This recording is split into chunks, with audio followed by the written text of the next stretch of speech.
안녕하세요. 워런 버핏처럼 매일 신문을 박전무와 함께 읽으면서 투자의 고수가 됩시다. 오늘 6월 10일 화요일 순서 시작하도록 하겠습니다. 자, 댓글 좀 읽어보고 신문 기사 보도록 하겠습니다. 먼저 오늘 신문 기사 내용은요. 표에서도 좀 보시긴 했지만 미중 2차 무역 담판 시작, 관세보다 수출 통제에 초점, 요 기사 보고요. 그 다음에 AI 칩 처리 속도 높이고 발열 줄여라. JHBM 경쟁 불부터. 그래서 HBM이 최근에 엔비디아의 GPU와 함께 거의 독점적인 그런 경쟁력을 가지면서 하이닉스 주가가 아주 강한 모습을 그동안에 보여왔는데, 항상 언제든지 이 히트를 치는 제품이 또 새로운 경쟁 제품, 대체제가 나타나는지 항상 잘 봐야 되니까요. 그 부분 좀 체크해 보고요. 국가별 바이오 기술 지수, 우리나라가 AI 경쟁력 9위고 바이오는 10위라고 되어 있거든요. 네, 여기서도 한번 보겠습니다. 그리고 원금 보장에서 투자로 퇴직연금 400조 돌파되어 있는데, 이 퇴직연금을 아직까지도 많이 방치해 두시는 분들 많고, 퇴직연금 계좌다 보니까, 내 노후가 달려있는 계좌다 보니까 이렇게 또 투자도 적극적으로 이래 잘 못하시고 그냥 원금 보장형 상품에만 넣어 놓다 보니까 물가 상승을 못 쫓아가잖아요. 이 부분 좀 말씀을 드리도록 하겠습니다.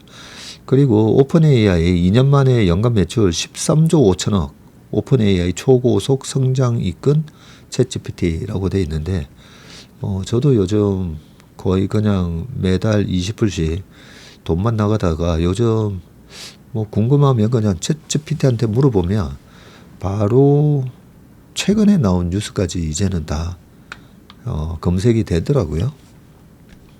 그래서 사람들이 이렇게 많이 쓰는구나, 그런 생각을 했고요. 마지막 기사는 7만 전자의 꿈, 삼성전자도 랠리 시각되나. 전자가 이 초격차 기술력을 계속 유지했다면 지금 주가는 85,000원에서 한 9만원 요 사이에서 아마 움직였을 텐데 좀 안타깝죠.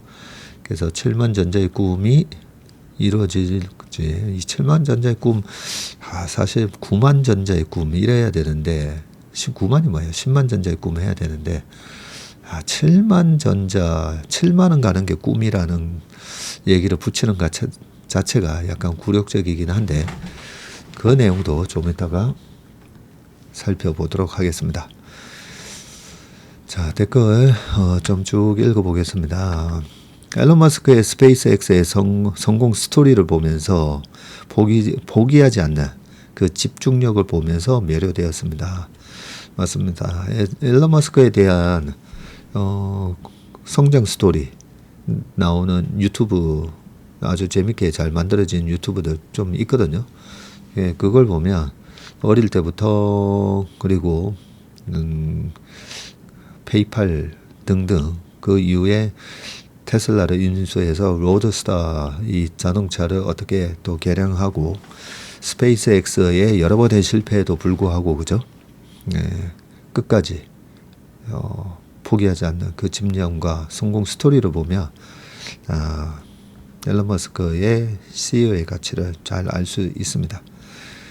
셰익스피어 이름이 고착된 것 같은데 괜히 뿌듯하네요.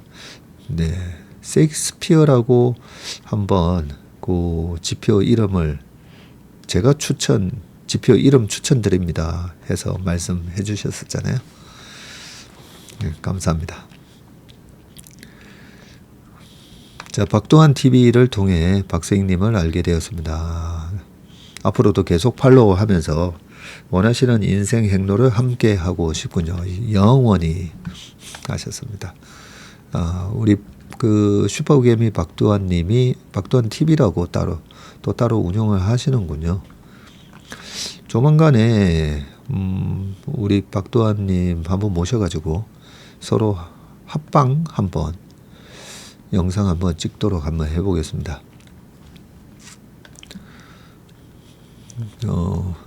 4천만 원으로 한 140억을 만드셨다고 하잖아요. 그거는 우리 업계에서 따져보면 그거는 엄청난 성과를 낸 거거든요. 그래서 저도 한번 만나 뵙고 싶어서 조만간에 같이 한번 합방 방송을 한번 찍어 보도록 하겠습니다. 네, 축구도 하고 즐겁게 보내셨군요. 비록 갈비뼈를 대가로 치르셨지만 모닝 브리프 때 최상문이 뒷담화를 계속 하셔서 절대로 자리를 비우면 안 된다는 것을 교훈을 얻었습니다. 네.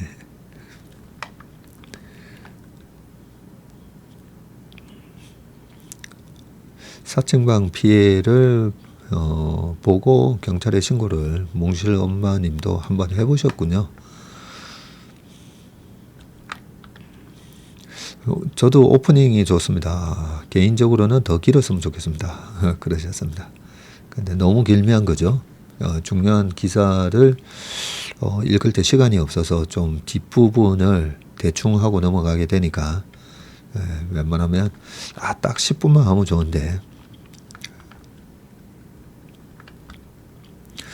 자, 일론 머스크의 전기를 읽고 생각이 많이 바뀐 사람입니다. 일론이 세상을 바꾸고 싶은 진심이 느껴집니다.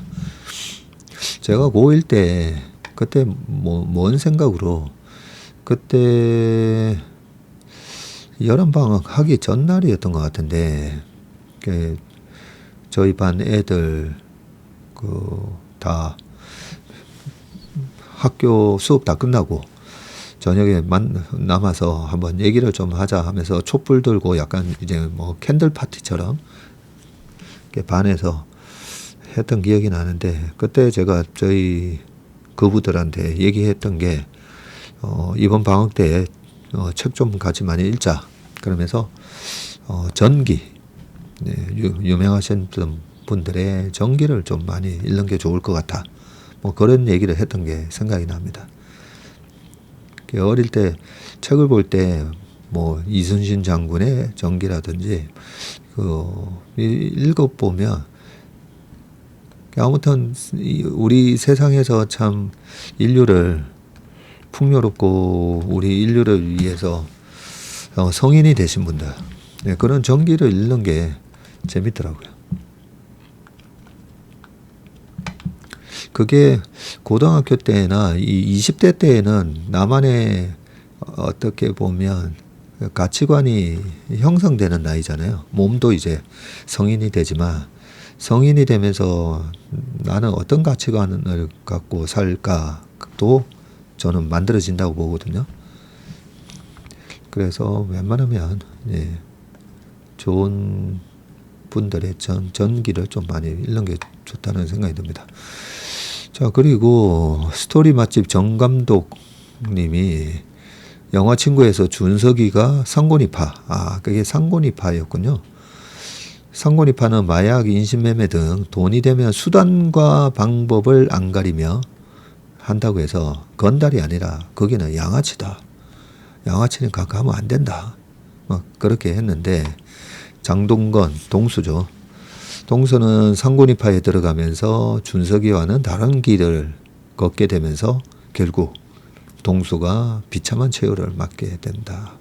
어린 시절 친구였지만 준석이에게 컴플렉스가 있고 빨리 그 세계에서 거물이 되고 싶은 동수의 욕망이 그가 건달 세계에서도 지켜야 할 이 선을 넘게 되면서 그런 파국을 맞게 된 걸 보면 세상의 모든 분야에는 지켜야 할 선이나 금도라는 게 있는 것 같고 각각의 모양새는 다르지만 본질은 자신이 컨트롤할 수 있는 범위를 넘어선 무모함은 나쁜 결과를 가져오는 것은 비슷한 것 같습니다. 금융인이나 증권맨들, 투자가들도 원칙을 버리고 교만해지거나 겸손을 잃고 자신의 컨트롤 가능한 자금을 넘어서면 망가지는 것처럼. 영화의 정감독 이쪽 영화 쪽에 일하시는 것 같아요. 그죠? 그러면서 이 투자와 굉장히 연결해서 정리를 되게 잘 해주셨습니다. 고맙습니다. 제가 기생충 영화가 역대 최고의 영화다라고 말씀을 여러 번 드린 적이 있잖아요. 거기서 나오는 게 이 선을 넘지 말아야 되는데 그 선이라는 게 상대방에 대한 비난, 그죠? 그리고 비아냥. 하여튼 이 비자가 제가 세 가지 비를 하면 안 된다 했잖아요. 비교, 비난, 비관. 근데 우리가 하나의 어떤 커뮤니티 공동체에서 이 공동체의 화합을 깨뜨리는 그 선, 넘지 말아야 될 선이 바로 그런 비난과 비아냥 뭐 그런 건데, 그래서 기생충 영화에서 보면 그러잖아요. 처음에는 김 기사님 어떻게 운전을 그렇게 잘하세요 하면서 박 사장이 그렇게 얘기를 하다가 집에서 근데 그 김 기사님은 그 냄새가 옷에서 약간 이상한 냄새가 나는 것 같아.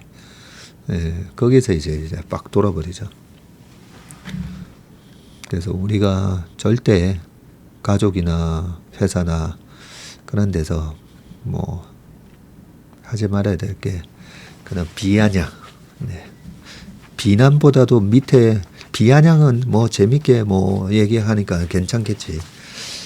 비아냥, 조롱 뭐 이런 거 조심해야 됩니다. 그리고 투자자들에게는 교만. 주식시장은 교만한 자의 무덤이라고 제가 책에 써놨잖아요. 교만했다가는 한 방에 무너질 수가 있습니다. 절대 조심해야 됩니다. 그 교만의 문턱을 넘지 않도록 항상 마음 관리 잘 하셔야 됩니다.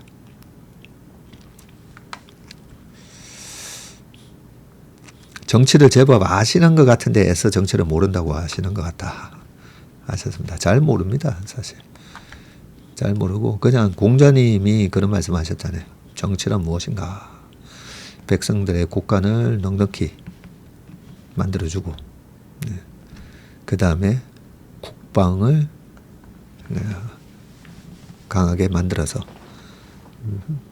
열심히 그 백성들이 잘 살게 곳간이 채워지면 뭐합니까? 외세가 딱 침략해가지고 싹 다 빼가면서 여자와 아이들 다 데리고 가고 약탈하고, 그래서 국방을 강화해야 되고, 세 번째는 백성들의 믿음, 신뢰. 백성들이 그 임금에 대해서 우리 임금님이 계시니까 우리가 믿고 편안하게 잠을 잘 수 있는 그런 거를 만들어야 된다라고 이제 공자님이 얘기하셨는데, 굉장히 너무 명쾌한데, 그죠? 명쾌한데. 국간을 넉넉하게 한다. 그게 뭡니까? 경제적으로 잘 살게 하는 거잖아요. 그리고 국방. 그래서 요즘 우리나라의 그 하나 에어로스페이스부터 현대 로템, 어떤 분이 그 살상 무기를 만드는 회사에 투자하는 거는 좀 그렇지 않나, 이런 댓글이나 질문을 남기셨을 때도 그거는 좀 다른 얘기죠. 우리의 국방이 지금 저렇게 그동안에 북한하고 대치하면서 엄청난 국방력을 갖추게 됐잖아요. 어제 잠수함 얘기하면서 옛날에는 잠수함 못 만들었다 했잖아요. 근데 이제는 잠수함을 수출하는 나라가 됐고, 그래서 약탈당하지 않아야 되는데, 그게 화폐전쟁의 책에서 제가 얘기했잖아요. 한 나라가 빼앗기지 말아야 될 거는 영공, 영해, 영토 뿐만 아니라 금융을 지켜야 된다는 거죠. 그래서 금융을 잘 모르기 때문에 IMF 때 탈탈 털렸다는 거 아닙니까? 그죠? 전쟁이 일어나지 않았는데 우리가 탈탈 털렸어요. 제가 그걸 보고 너무 억울해가지고 이 금융, 우리가 금융 강국이 되지 않으면 언제든지 탱크, 미사일, 잠수함, 구축함, 뭐 다 갖췄는데 금융을 몰라서 이렇게 탈탈 털리는 게 얼마나 억울합니까, 그죠? 그래서 국방에서 저는 제가 할 일은 금융, 우리나라를 금융강국으로 만들어야 되구나. 그래서 정치인 분들이 이 금융에 대해서 계속 관심을 가지시라고 많은 얘기를 했고, 이제 이번에 선거 때도 있었고, 최근에 뭐 금투세에서 상법 개정까지 그런 부분이 있을 때 많은 이제 정치 하시는 분들이 금융에 대해서 이제 좀 많이 알게 되신 것 같아서 참으로 다행스럽다고 생각합니다. 참으로. 그래서 저는 계속 이 금융강국이 되는데 저는 매진하겠습니다.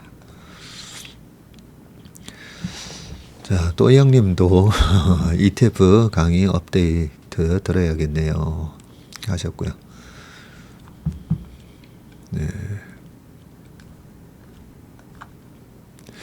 그리고 벨라님께서 전기차는 소비자에게 표시해주는 가용 용량보다 더 넣어서 이미 안전마진이 있는데 생각보다 충방전 시에 수명이 길어서 여유가 있습니다.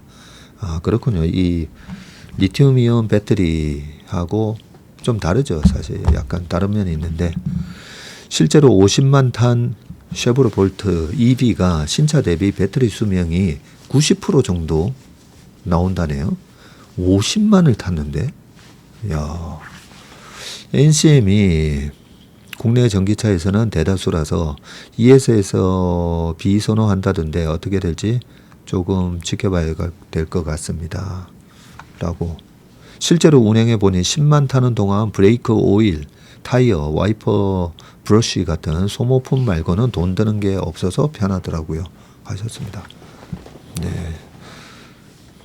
이런 실제 경험담 얘기해 주시면 되게 도움이 됩니다. 고맙습니다.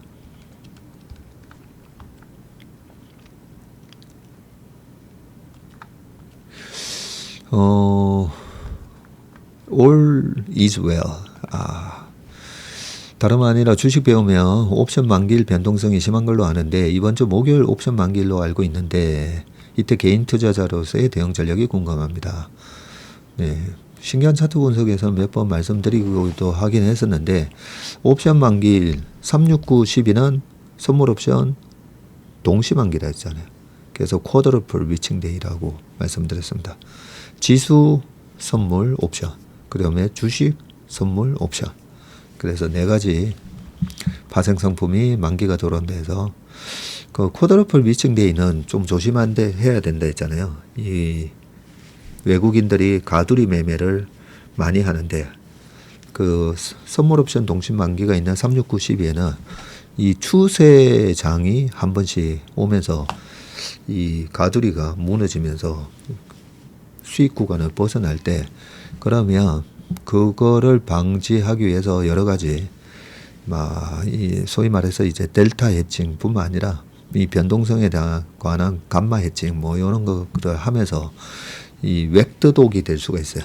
꼬리가 몸통을 흔든다고 파생 시장이 현물 시장까지 영향을 주는 그러면서 좀 한 번씩 난리가 납니다. 369, 12, 911 테러도 9월 달에 터졌잖아요. 911. 그 선물 옵션 만기, 동시 만기 이틀 전에 터지면서 엄청난 변동성을 야기시켰기 때문에 그래서 369, 12는 외국인의 가두리 포지션을 보면서 얘네들이 추세가 생겼을 때 어떻게 대응을 하는가. 요즘 그 저희 AI 시스템으로 그 추세가 생겼을 때 외국인들이 어떻게 이 포지션을 이래 막 바꾸거든요. 걔네들의 수익 구조를. 예, 그거 보면 지난번 떨어질 때는 풋옵션 외곽의 풋옵션은 매수를 해가지고 변동성 리스크를 방어를 했었고요. 이번에는 보면 선물하고 옵션하고 섞어가지고 거의 지금 이런 걸 만들었죠. 거의 이렇게. 그래서 떨어지면 풋옵션에서 크게 손실이 남에도 불구하고 약간 이렇게 우상향으로 만들어 놨습니다. 이게 옵션만 보면 요렇게 뭐 어떻게 하긴 했는데, 그래서 이제 내일 모레다 그죠? 12일인데, 그래서 369, 12 쿼드러플 위칭 데이 때는 추세가 나올 때 약간 그 추세대로 흘러가는 경우도 있다, 그렇게 보고요. 단지 저는 6월 15일이 넘어가면서 BOJ 6월 16일, FOMC 6월 18일, 그리고 트럼프의 관세 유예 만료 기간이 7월 8일, 뭐 이렇게 돼 있기 때문에, 그래서 약간 월 후반으로 가면 약간 시장이 좀 약간 쿨다운 되지 않을까, 그런 생각을 좀 하고 있습니다. 근데 보통은요, 이 옵션을 만기 때까지 완전히 그냥 옵션 양매도 때려놨던 선수들 죽여버리고, 그리고 지나고 보면 다시 그 자리 왔는데, 그 만기 때까지는 포지션 잘못 잡은 사람들 죽여버리고 그렇게 가는 경우가 많기 때문에, 약간 아까 웩도동 현상이 나타날 수 있다, 보시기 바라겠습니다. 나이 점점 먹어보니 내 남편과 내 자식, 내 자매만 눈에 보입니다. 나의 자매는 혈육의 우정이라 그런지 소중하고, 내 남편은 나의 인생 동반자라 소중하고, 내 자식들은 도둑놈들인지 알고도 속아주는 소중한 핏줄입니다. 네. 아유, 그래도 자식들은 도둑놈이라고 생각하시면 안 되죠. 네. 그래도 이렇게 표현하시는 거 보니까 되게 돈독하신 것 같습니다. 그죠? 자, 예상대로 머스크가 사고 쳤네요. 다시 사이가 좋아질 수 있을까요?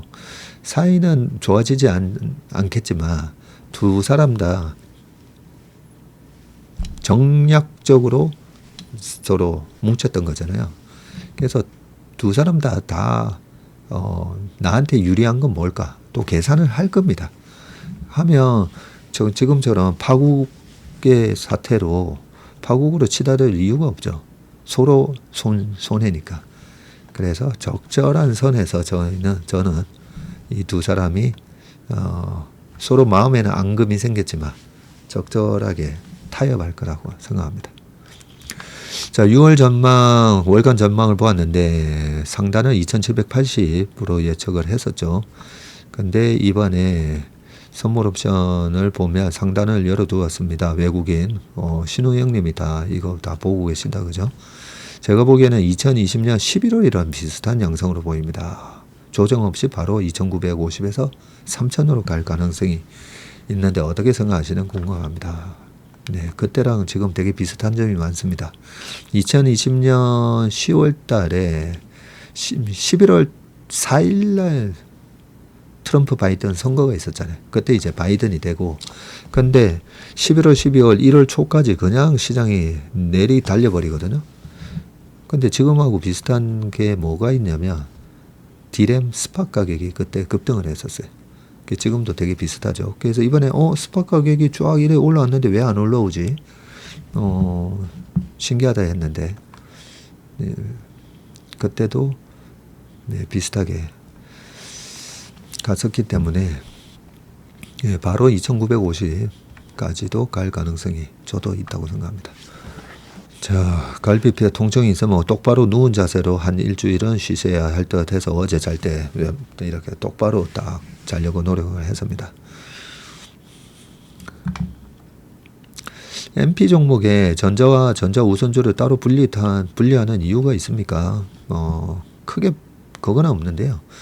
어제 말씀드린 것처럼 상법 개정이 되고 배당에 대한 또 분리과세 등등 여러 가지 배당에 대한 우호적인 그런 정책들이 기업들에서도 나올 경우에, 그러면 우선주가 본주 대비해서 지금 80%가 거래될 이유가 없거든요. 네, 그래서 전자 우선주 MP에 그렇게 들어갔다라고 생각하시면 될 것 같습니다. 축구 사랑도 좋지만 건강부터 챙기셔서만 그러겠습니다. 네. 자, 어이구 10분 얘기했는데 25분이 됐네요. 자, 빨리 이제 기사 보겠습니다. 앞에 얘기했던 기사는 도대체 언제 읽나 기다리신 분들이 계실 건데, 자 보겠습니다. 자, 미중 2차 무역談判 시작, 관세보다 수출 통제 초점인데, 자 오늘 아침에 트럼프 대통령이 잘 되고 있다, 네, 그런 얘기를 백악관에서도 또 했습니다. 어떤 얘기들이 오가고 있는지 한번 보겠습니다.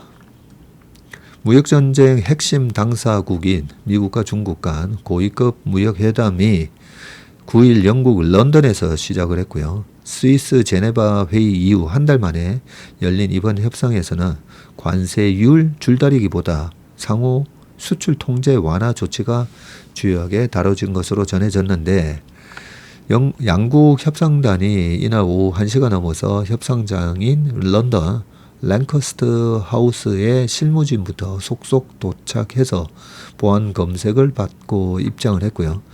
블룸버그는 양측 간 의제 조율 과정이 쉽지 않은 만큼 런던 협상이 화요일까지 연장될 것으로 내다봤다.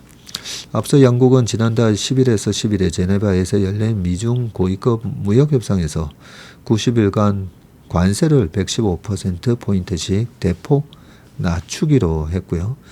이와 동시에 중국은 미국이 지난 4월 초 발표한 상호관세 대응에서 시행한 비관세 조치를 해제하기로 했죠. 하지만 미국은 중국이 해제하기로 한 비관세 조치 가운데 핵심 광물과 히토리 수출 통제가 유지되고 있다면서 합의를 위반했다고 주장했는데, 히토리는 전기차뿐만 아니라 일반 내연기관 차량 생산에도 필수적인 자원으로 중국이 세계 생산량의 70% 차지하고 있습니다. 이 탓에 트럼프 대통령이 지난 5일 시진핑 주석과 이 문제를 직접 논의했고, 그 세부 사항을 조율하는 자리가 이번 런던 회담이군요. 하긴 최근에 테슬라 주가 빠진 거에 트럼프 대통령과의 불화도 있긴 했지만, 히토류 수출이 이게 안 되면 테슬라뿐만 아니라 미국의 전 세계 자동차 회사들이 타격을 입을 거다. 거기에도 아마 주가가 영향을 받았을 겁니다. 그죠?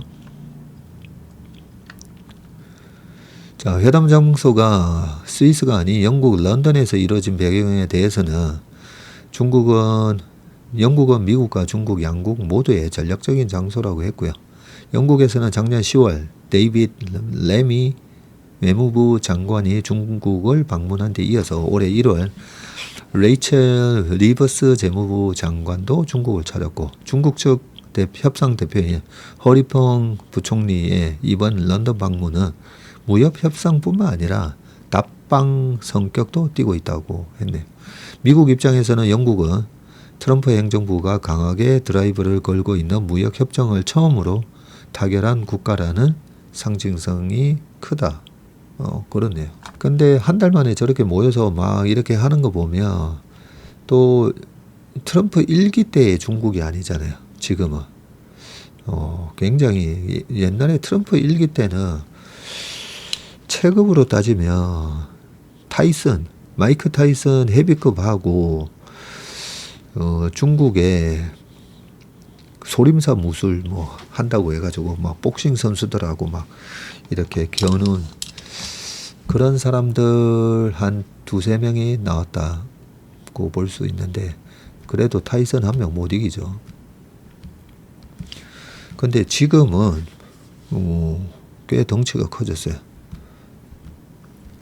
덩치가 커져서 미국이 타이슨 한창 때라면 지금의 중국은 타이슨이 싸웠던 여러 헤비급 선수들 중에 그 백인 헤비급 선수 이름이 있었는데 그 정도 선수급은 되는 것 같습니다.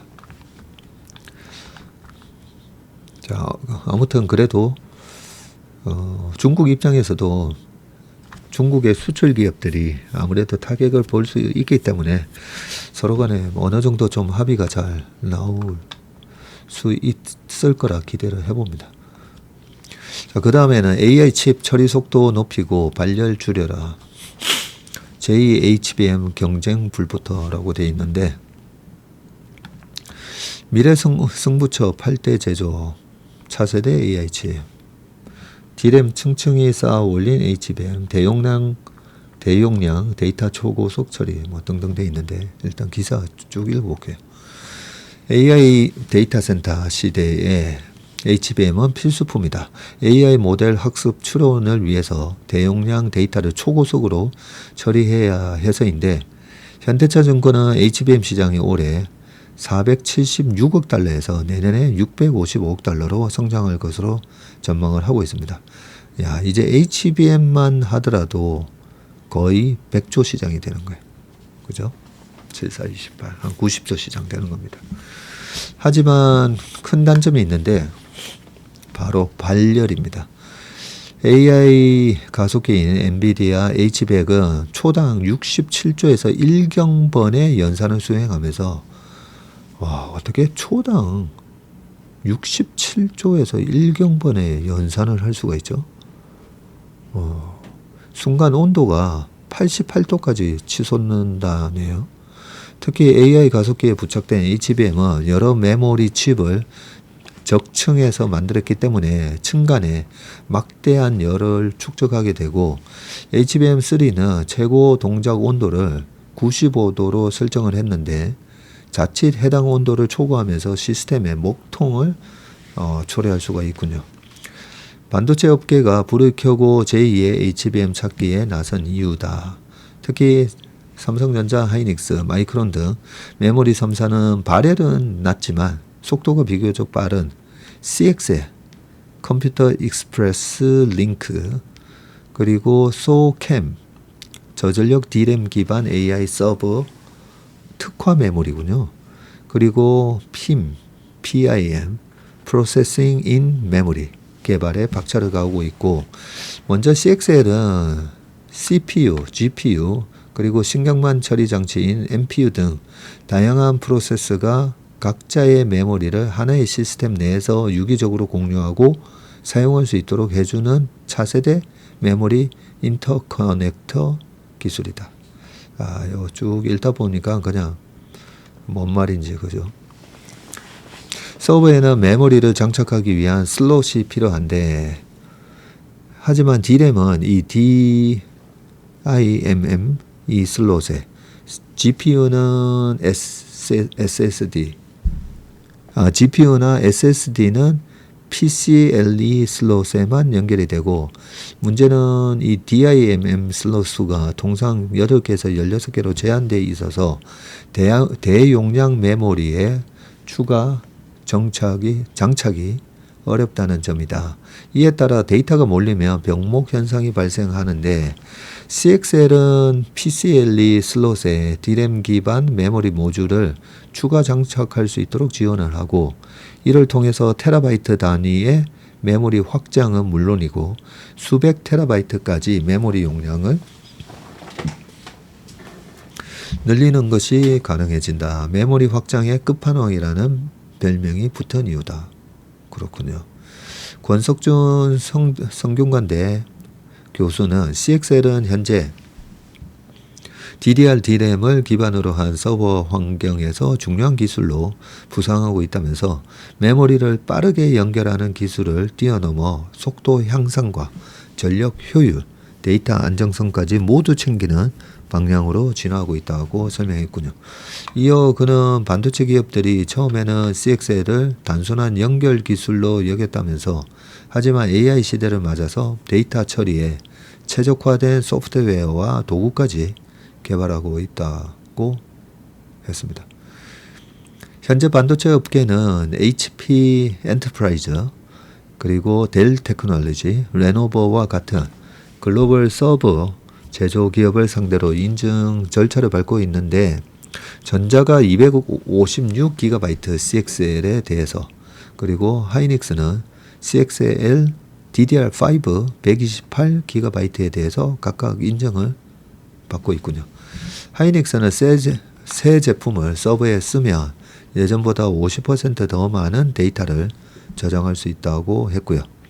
소캠은 저전력 칩인 DDR5X를 기반으로 고대역폭과 저전력 특성을 동시에 갖춘 것이 특징이라고 합니다. 노트북이나 모바일 기기에서 주로 사용하는 DDR5X 메모리를 서버 환경에 맞게 변형한 것으로 보면 이해가 쉽다. 네, 이해가 쉽다라고 했는데 이해가 어렵습니다, 사실. 네, 아무튼 DDR5 메모리를 서버 환경에 맞게 변형을 했다. 자, 따라서 서버 메모리보다 크기가 훨씬 작고 세로 14mm, 가로 90mm 정도로 서버용 메모리 모듈의 3분의 1 크기군요. 하지만 최대 128GB 용량을 지원해서 서버 공간을 줄여준다고 되어 있습니다. 자, 뭐 내용 쭉 읽어도 대충 이런 개발을 하고 있구나. 예, 그렇게 우리가 기억하면 될 것 같아요.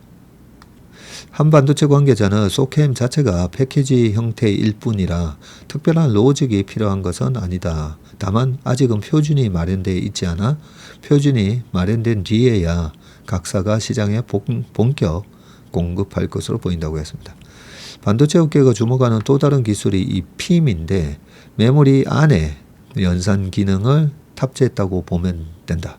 지금은 기존처럼 데이터를 CPU나 GPU로 옮겨 계산하는 방식은 속도와 전력 소모 측면에서 한계가 뚜렷하기 때문에 PIM은 데이터를 메모리 내부에서 직접 처리해서 연산 속도를 끌어올리고 전력 사용도 크게 줄인다. 특히 AI 추론처럼 연산과 데이터 이동이 반복되는 작업에서 성능 개선 효과가 크다.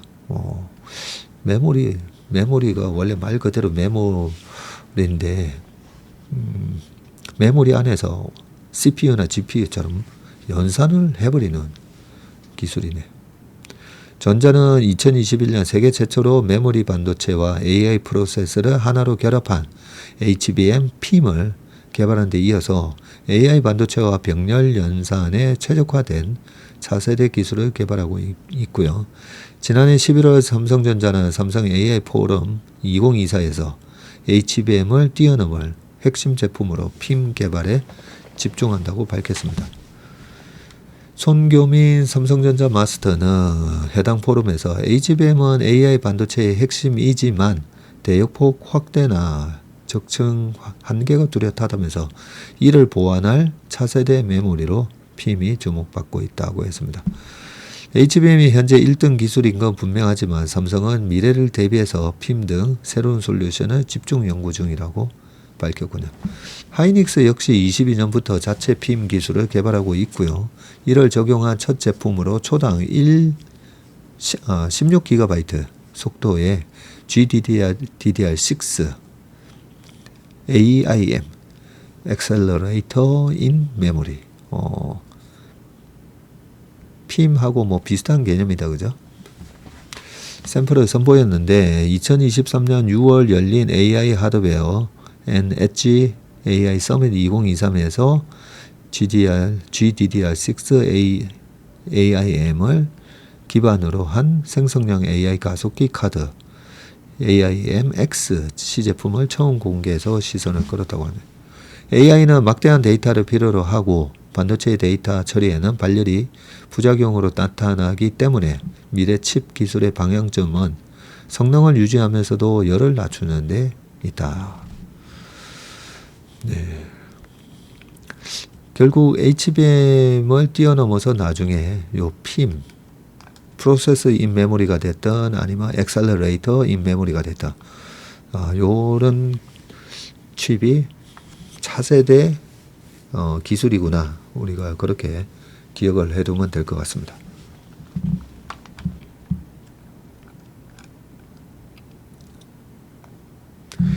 자, 세 번째 기사입니다. 한국 AI 경쟁력 9위, 바이오는 10위. 근데 이런 걸 어디서 평가했는가? 하버드 케네디 스쿨 기술 지수라고 하네요. 한국이 반도체 부문 경쟁력을 바탕으로 5대 첨단 기술 분야에서 전 세계 5위를 차지했고요. 미래 먹거리로 꼽히는 바이오 분야에서는 10위를 기록했습니다.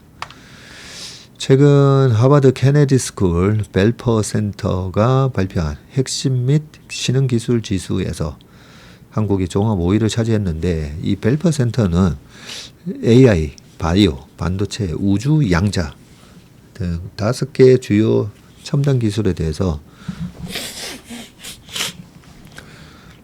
25개 국가의 국가 순위를 평가해서 발표를 했군요. 25개 국가 가운데 반도체는 5위, AI가 9위, 바이오 10위, 양자 10위, 우주 13위로 평가됐습니다. 반도체 부문은 미국, 중국, 일본, 대만, 한국이 상위 5개국을 차지했고요. 여기 중국이 있고요. 바이오 분야에서도 미국과 중국에 이어 유럽과 일본이 강세를 보였습니다. 여기도 중국이 있다, 그죠? 특히 미국과 중국은 반도체와 바이오 부문을 비롯한 5대 핵심 기술 분야에서 탑2를 차지했고요. 대다수 국가가 모든 기술 분야에서 미국, 중국에 크게 뒤처 있었고, 보고서는 미국이 모든 부문에서 강력하지만 완전한 패권을 갖고 있지는 않다면서 미국은 유럽, 일본, 한국과의 협력 파트너십을 통해서 양자, 반도체, 바이오 분야에서 훨씬 더 강력한 힘을 발휘할 수 있을 것이라고 강조했습니다. 미국과 중국의 기술력 격차가 가장 작은 분야는 바이오군요. 중국은 대규모 공공투자와 국가 지원, 제조 등을 통해서 의약품 생산에서 우위를 점하고 있다는 평가이고, 생산 측면에서는 강점을 바탕으로 바이오 분야에서는 이미 미국과 전반적으로 유사한 수준의 성과를 거두고 있다고 합니다. 반면 반도체 AI 분야는 외국 장비에 대한 높은 의존도와 취약한 민간 연구 등으로 미국과 격차가 컸고요. 5대 첨단 기술 부문 중 바이오 분야에서 미중 간 격차가 가장 작아 향후 개발을 통해 힘의 균형을 빠르게 바꿀 수 있을 것이라고 보고서는 내다봤네요. 국가별 보고서는 한국의 바이오 산업에 대해서는 아직 대규모 공공 및 민간 자본을 강점으로 전환하지 못했다면서도 이 분야에 대한 한국의 새로운 관심을 고려할 때 주목해야 할 국가라고 했습니다. 한국의 바이오 기술 육성을 위해서는 바이오 빅데이터, 규제 조화 연구 개발, 확대, 인력 개발 등이 필요하다고 권고했고, 현재 바이오 R&D 생태계를 강화하기 위해서 정부, 산업계, 병원, 연구기관의 데이터를 통합하는 포괄적인 국가 바이오 데이터 플랫폼 개발을 가속화해야 한다면서, 또 공공 R&D를 확대해서 신약 개발 및 상용화를 가속화하는 동시에 바이오 기업의 부담을 완화해야 한다고 지적을 했군요. 여기 보시면 국가별 바이오 기술 지수, 미국 17.2, 중국 16.8, 거의 똑같아요. 그 다음이 유럽 11.6, 일본 4.7, 영국 4.6, 그리고 한국입니다. 3.4. 그런데 사실 이런 첨단 기술 같은 경우에는 우리가 뭐 5위 했고, 뭐 9위 했고, 사실 10위, 13위, 이런 거 의미가 없습니다, 사실. 네. 왜냐면 1, 2, 3등이 다 해먹을 거라서. 근데 우리한테는 또 어떤 의미가 있냐면, 여기 1등 요 레벨로는 못 가더라도 미국이 다 하지는 않는다 했잖아요. 이 밸류 체인을 딱 만들어서 초부가가치, 아주 고부가가치는 미국이 하고, 그 밑에 생산이라든지 이런 거는 어느 정도 마진 주면서 그래 니네가 해 하면서, 반도체는 TSMC, 그리고 바이오 의약품은 스위스 론자나 한국의 삼성바이오나 아니면 중국의 우시바이오 뭐 등등 이렇게 맡기죠. 그래서 우리는 그런 부분에서 계속 잘 하면 또 된다라는 생각을 합니다. 물론 이렇게 탑티어로 올라서면 제일 좋고요.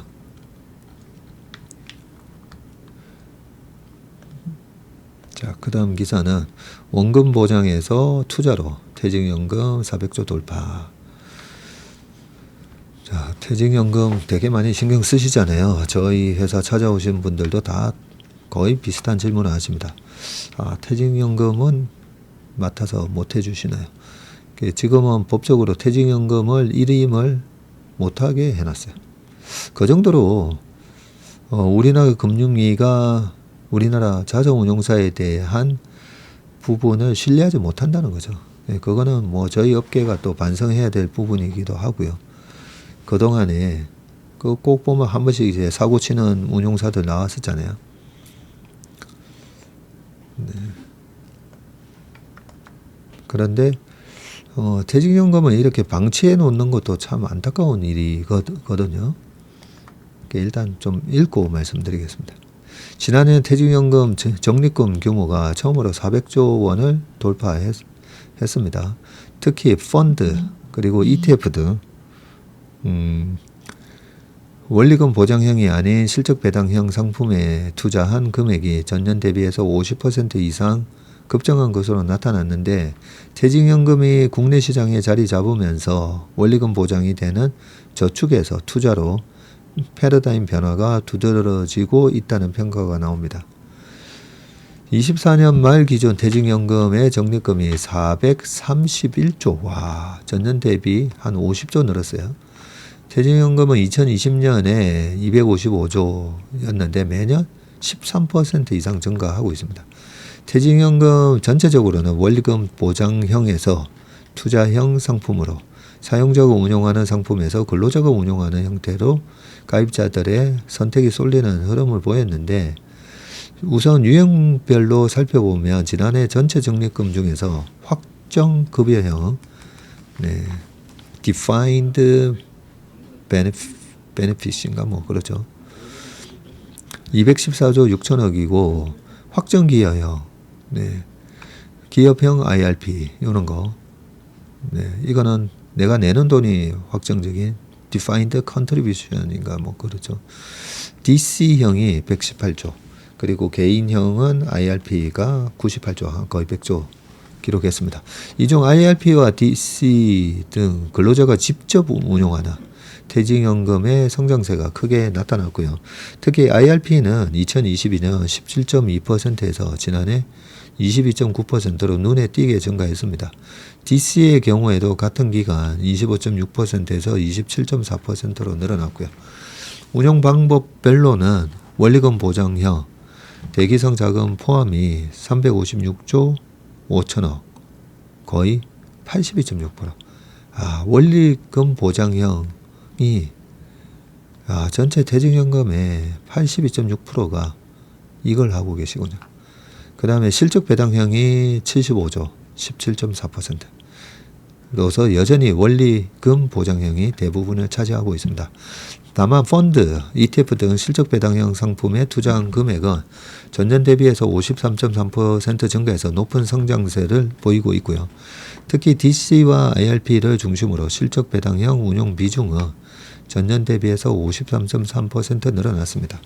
실적 배당형 상품 중에서 공모펀드의 경우 목표 시점 펀드가 주요 트렌드로 자리 잡았는데 지난해 말 기준 퇴직연금 적립금 상위 공모펀드 2위와 3위, 5위가 모두 TDF였습니다. 목표 시점 펀드. ETF는 1등에서 5위가 미국 주식에 투자하는 상품으로 나타났고요. 저축에서 투자로 패러다임 변화가 나타나면서 지난해 퇴직연금 연간 수익률은 4.77%를 기록했고 전년 5.3%보다는 감소했지만 최근 5년 및 10년간 연환산 수익률인 2.86%, 2.31%와 비교하면 양호한 수준이다. 운용 방법별 수익률은 원리금 보장형이 3.67, 실적 배당형이 9.96% 차이가 많이 나죠. 제도별 수익률은 DB 4.04, DC가 5.18, IRP가 5.86. 운용 주체가 회사가 아닌 개인이고 실적 배당형 비중이 높은 형태일수록 상대적으로 수익률이 높았다. 업권별 수익률을 보면 DC와 IRP를 기준으로 은행 및 보험 권역은 4% 이하 수익률 구간에 대부분 몰린 반면에 증권 권역은 고르게 분포된 가운데 연간 수익률이 10%를 초과하는 비율도 31.7%에나 달했다. 그러니까요, 퇴직연금을 관리하는 은행이나 보험 쪽에서는 이 주식이라든지 적극적으로 주식형 ETF 이 매매가 안 되다 보니까 수익률이 아무래도 낮습니다. 그리고 다 뭐 원리 보장형 이런 걸 많이 하다 보니까 국내 퇴직연금의 고질적 문제인 낮은 연금화 문제도 어느 정도 개선된 것으로 나타났고 지난해에 따르면 퇴직연금 수령을 개시한 55세 이상 개시한 계좌 57만 3천 개 중에서 수령 방법을 일시금 대신 장기간 연금 방식으로 선택한 비율은 13%로 전년 대비 2.6% 증가했군요. 잠깐만요. 퇴직연금 수령을 개시한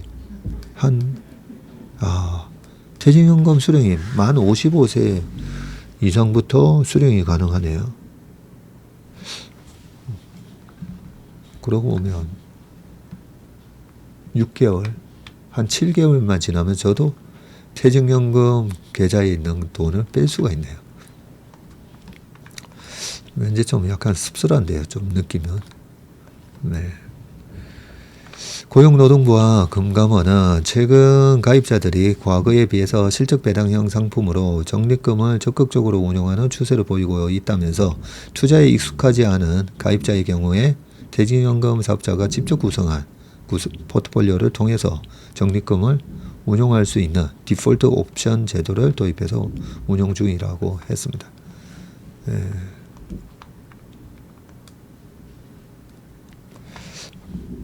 저희 KB금융하고 KB증권하고 삼성증권 앱에 들어가 보시면 자문 서비스라고 되어 있거든요. 그래서 그 퇴직연금 그 MP를 받으실 수가 있습니다. 그래서 삼성증권이나 KB증권 이용하시는 분들은 근데 저번에 그 안 보인다고 해서 문의를 해보면 새로 뭐 비대면 계좌 개설하신 분만 뭐 볼 수 있다. 뭐 그래서 안 보였다. 그런 얘기도 듣긴 했는데 왜 그렇게 불편하게 만들어 놨는지 모르겠어요. 그죠? 항상 고객이 편하게 사용하기 쉽게 해놔야 되는데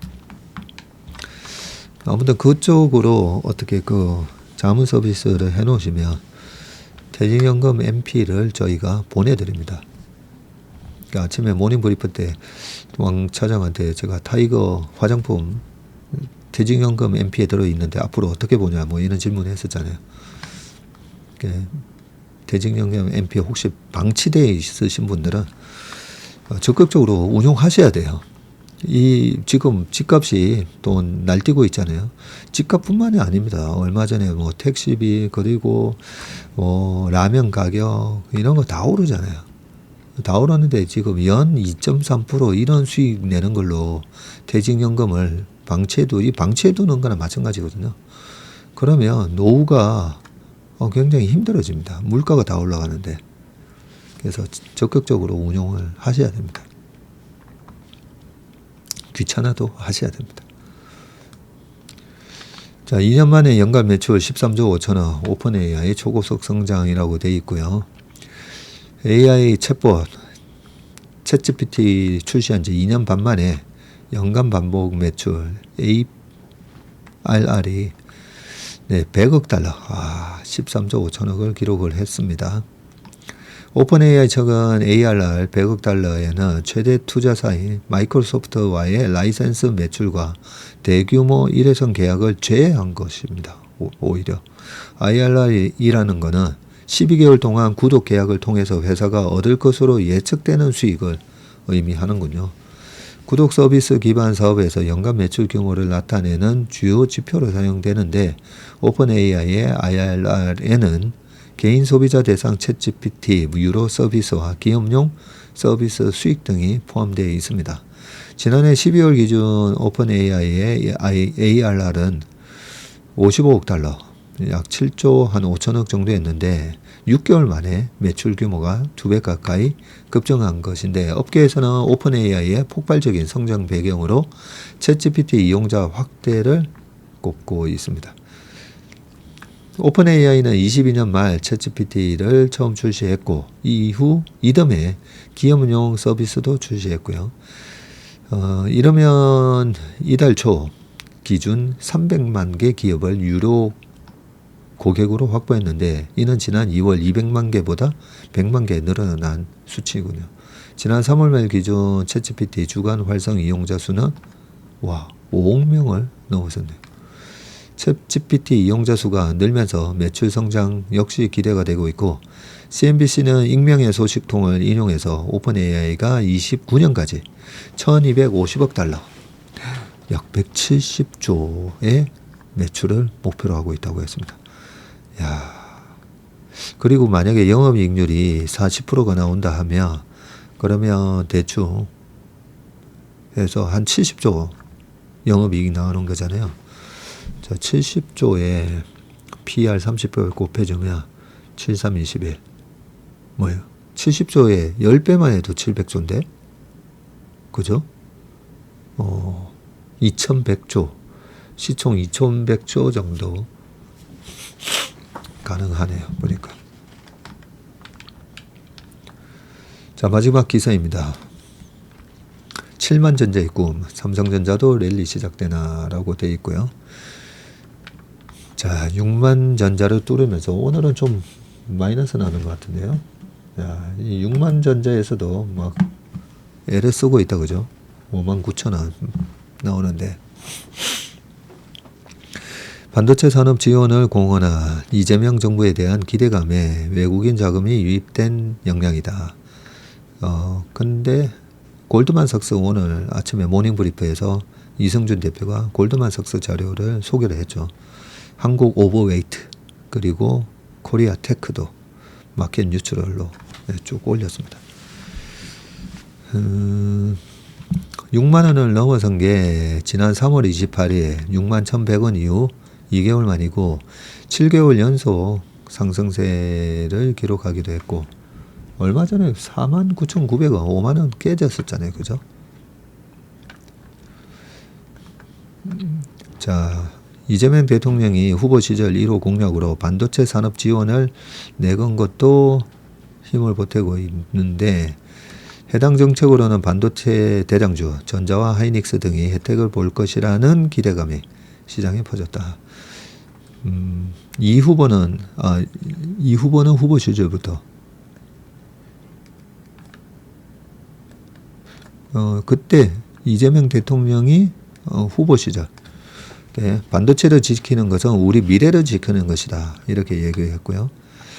약속한 해당 공약은 반도체 특별법을 신속하게 제정하는 것을 골자로 했고, 반도체 특별법은 반도체 기업에게 보조금과 세제, R&D 등을 지원하는 내용을 담았고요. 특히 국내에서 생산 판매되는 반도체에 대해서 최대 10%의 생산세액 공제를 적용하는 세제 혜택도 포함되어 있다고 합니다. 자, 외국인이 지난 1일부터 4거래일 연속 전자를 모으고 있는데, 나흘간 삼성전자 순매수 금액이 7,620억이고요. 6만 전자를 터치한 전날에는 하루에만 3천억을 매수했습니다. 신정부 정책에 대한 기대감으로 외국인 자금이 계속 유입된다면 랠리가 시작될 것이라는 전망이 우세한데, 이경민 대신정권연구원은 이재명 정부 출범 이후 상법 개정 및 코리아 디스카운트 해소 기대감이 외국인 수급을 자극했다면서 정책 기대감과 밸류에이션 매력을 바탕으로 외국인 수급이 뚜렷하게 개선되고 있다고 했고요.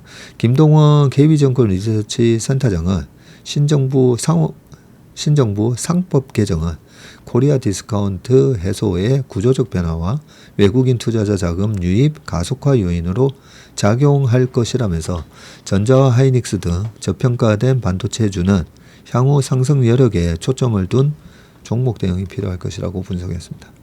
글로벌 반도체 시장 상황이 긍정적으로 작용할 것이라는 분석도 나오는데, 올해 3분기에 엔비디아의 블랙웰 신제품이 출하가 되고 브로드컴의 차세대 네트워크 반도체인 토마호크 6가 오는 7월 공급되면서 수요가 증가할 것으로 예상되기 때문이군요. 브로드컴의 토마호크 6는 AI 가속기를 효율적으로 연결하고 관리할 수 있게 만들어서 AI 데이터 센터의 규모와 집접도를 높일 것이라고 보고 있고요. 이에 HBM과 SSD 수요 확대로 전자와 하이닉스의 실적에 긍정적인 영향이 예상된다. 다만 유의미한 중장기적인 반등을 위해서는 HBM의 경쟁력이 선행돼야 한다고 얘기했고요. 서승연 DB증권 연구원은 전자는 밸류에이션 매력도가 높다. 하지만 주가가 추세적으로 상승하려면 GPU 고객사에 대한 HBM 선제 공급과 파운드리 대형 수주 등이 전제돼야 할 것이라고 지적했고, 김광진 하나투자증권의 연구원은 앞으로 삼성전자 실적과 주가 방향을 결정지을 핵심은 HBM 출하량이 아니라 경쟁사와 HBM 기술 차이를 축소할 수 있는지 여부라고 말을 했습니다. 네, 우리가 HBM 하고는 있었는데 최근에 DDR4, DDR5 이쪽도 막 쇼티지가 나면서 이 범용 반도체도 최근에 가격이 나쁘지 않아서 주가는 뭐 정책에 대한 기대감 분명히 있죠. 상품 개정이라든지 이 코리아 디스카운트, 골드만삭스에서도 요 얘기를 했습니다. 그죠? 그래서 한국 시장 오버웨이트 올린다 라고 돼 있었기 때문에 여러 가지가 다 맞물리면 거기다 이 기술적 회복까지 되면 금상첨화고, 그죠? 그러면 뭐 9만 원대 왔다 갔다 할 건데, 어쨌든 이 전자의 구력 2등 회사가 지금 된 부분에 대해서 빠른 기술 회복이 이루어지기를 기대해 보겠습니다. 그러지 않으면 아마 6만 원에서 요 7만 원 사이에서 왔다 갔다 하는 모양에 그칠 수가 있기 때문입니다. 네. 오늘 워매신먹은 여기까지 하겠습니다. 오늘 하루도 행복한 하루, 건강한 하루 되시길 바라겠습니다. 고맙습니다.